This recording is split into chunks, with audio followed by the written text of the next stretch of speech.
This video will summarize the creation of our mini FANUC robot arm, which was created for our Central Michigan University Mechatronics project. For this project, our main goal was to design a compact version of the FANUC education robot that would be cheaper and safer to use. In order to achieve this goal, we started by modifying the CAD model of the original robot based on the parts we selected.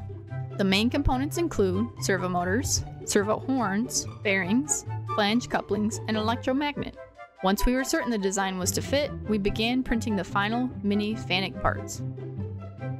After we printed all necessary parts, we began post-processing. This consisted of sanding, priming, and painting all of the 3D printed parts. This was really important because we wanted to make our mini FANUC robot look as close as possible to the metal full-sized robot. Once the post-processing was finished, we were able to begin assembling the robot. We utilized heat-set threaded inserts throughout the design so that screws could be used. This helped keep each component of the robot securely mounted in place.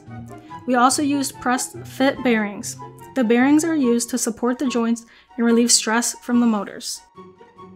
After we finished the assembly, it was time to look more closely at the programming aspect of our project. We used both the IR remote and servo shield libraries. Each set of buttons on our remote control was assigned to one of the motors. Once we confirmed the code and wiring was fully operational, we could insert all the dovetails,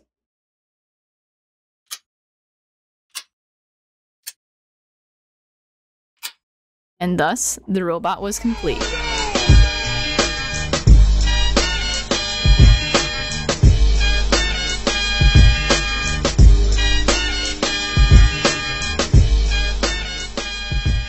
Overall, I would say the final product achieved all of our goals, and we were pretty satisfied with the result.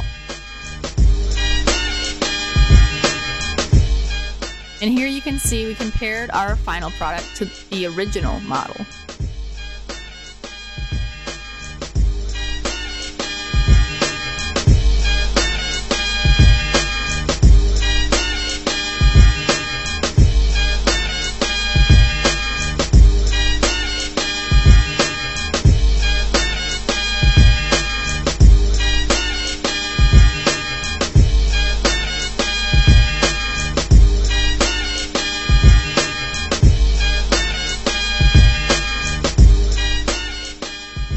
Thank you for watching our video. I hope you guys enjoyed this project as much as we did. If you have any questions, please let us know.